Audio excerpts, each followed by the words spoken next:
told her the day that I got married, and if I ever change my mind, I'll let her know. Wrong answer, huh? Lady, how many of you are married? Okay, vast majority of you. Okay, ladies, how many times a day, without it being corny, can your husband tell you that he loves you? How many times? This is audience participation time.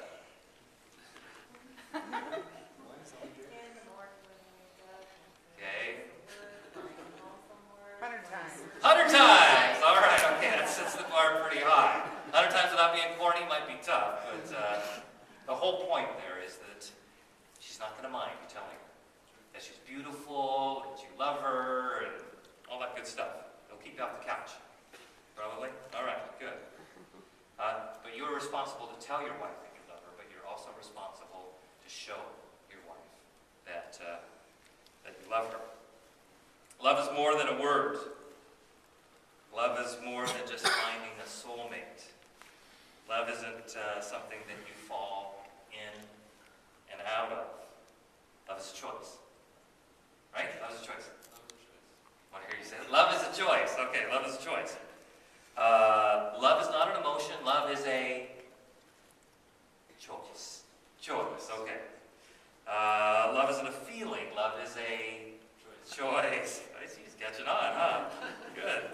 Love isn't dependent on a circumstance. Love is a choice.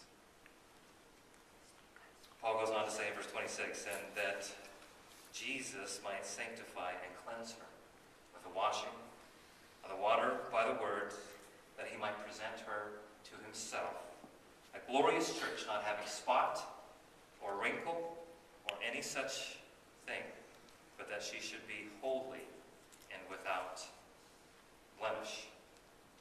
Just like God desires to care for us and not control us, God desires you to care for Sarah and not control her. You're to care for your wife. You're to wash her in God's word. You're to live God's word as an example to her. And your goal is to present her to Jesus as holy and unblemished.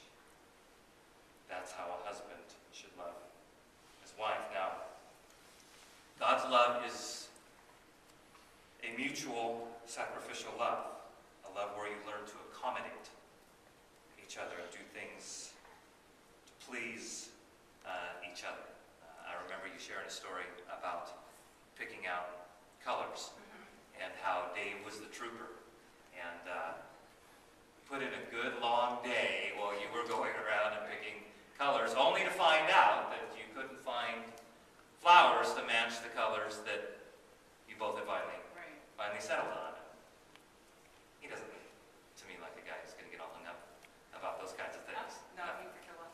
So blessed or the flexible is something good. So biblical love is defined as patient and kind and giving. It keeps no record of wrongs. Keeps no record of wrongs. Okay, good, yeah. Only says that once, but I just like that. I repeat it a couple of times because it seems like sometimes people have a tendency to keep I'm sure nobody in this group, but at times people have been known to keep a record of wrongs of their spouse. Love always hopes, and love always trusts. Love always seeks the benefit of others and not itself. Patience is the first quality listed in biblical love, reminding us that there will be trials and your relationship will be tested.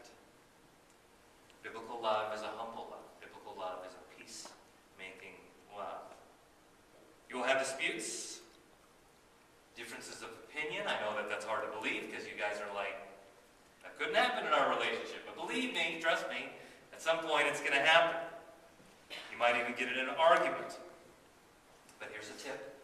If by chance you are ever to win one of those arguments, Dave, quickly apologize. Okay?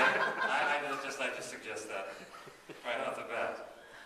Here's something that all men need to learn. A man who gives in when he is wrong is wise.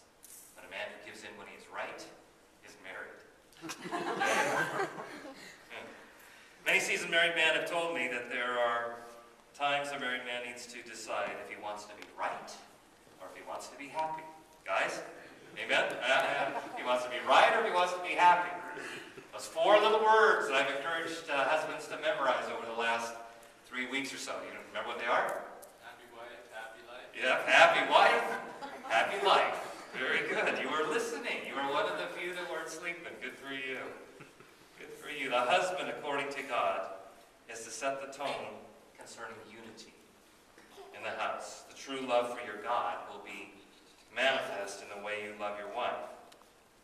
We talked about this in great detail. That men and women are different, but equal in God's eyes. So the summary of this portion would be that you, Dave, are to be the head of the home, and you, Sally, are to be the heart of the home. And before we start with the affirmations, we've got a song that is very dear to